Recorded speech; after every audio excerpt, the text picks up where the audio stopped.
Forget everything you thought you knew about Santa Claus, because in the next few minutes, I'm going to reveal the conspiracy behind the jolly man in the red suit.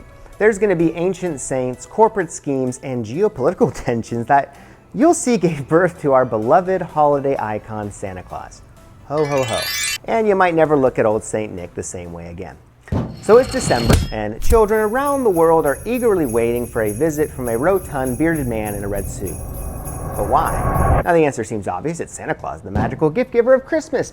But what if I told you that Santa Claus, as we know him, is a pretty new invention, and that his rise to prominence, it had less to do with Christmas magic and more to do with cultural assimilation and corporate marketing. So let's start at the beginning, or rather let's start where most people think the beginning is. The common narrative tells us that Santa Claus originated from St. Nicholas, a 4th century Christian bishop known for his generosity. Story goes that he gave away his inherited wealth to help the poor and needy, especially children. And it's a heartwarming tale of charity and kindness. Just one small problem. It's only a small part of a much larger, more complex story. The transformation from St. Nicholas to Santa Claus is a journey that spans continents, cultures, and centuries. So to understand it, we need to fast forward to the colonial era and meet a group of people who inadvertently changed the course of Christmas history. Enter the Dutch settlers of New Amsterdam, modern-day New York. They brought with them the tradition of Sinterklaas, a gift-giving figure based on St. Nicholas. But in the melting pot of colonial America, Sinterklaas was about to undergo a dramatic transformation. Why? What forces were at play that could turn a Christian saint into a magical elf? And to understand that, we need to go into the world of 19th century American literature and the power of the pen.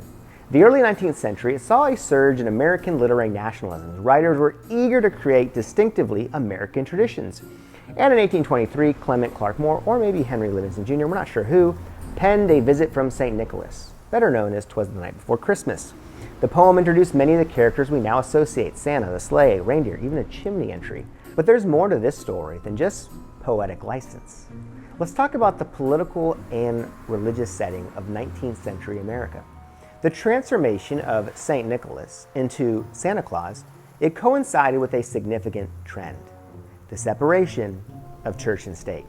And as America grappled with religious diversity, there was a push to create more secular holiday traditions. Santa Claus was stripped of his saintly origins, and he was the perfect gift giver.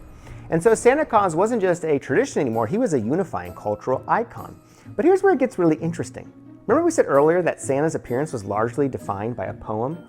Well, that was about to change dramatically. Sir Thomas Nast, a German-born cartoonist in the 1860s, he began drawing Santa Claus for Harper's Weekly. And his illustrations, spanning over 30 years, cemented the image of Santa as a jolly, rotund man with a white beard and red suit. But there's more twist in our tale. Let's fast forward to the early 20th century. The Great Depression hits America hard. People need hope, joy, and soft drinks? You heard that right. Enter the Coca-Cola Company. In 1931, Coca-Cola commissioned illustrator Haddon Sundblom to create images of Santa Claus for their winter advertisements. And his Santa was plump, rosy-cheeked, and clad in, you guessed it, Coca-Cola red. So a corporate marketing campaign had put the final touches on a figure shaped by centuries of cultural evolution.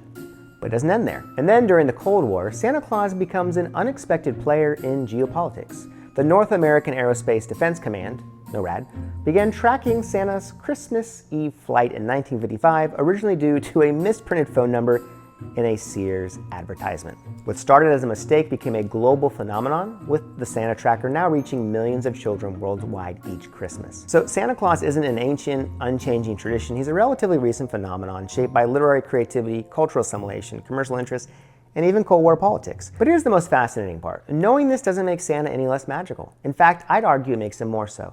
The story of Santa Claus is in many ways the story of us. Our ability to create joy, adapt to traditions, and find unity and wonder in the midst of a changing world. So this Christmas, when you see that familiar red suit and white beard, remember, you're not just looking at a holiday mascot, you're looking at a living testament to centuries of cultural evolution, a symbol that continues to bring joy to millions around the world. And isn't that the greatest magic of all?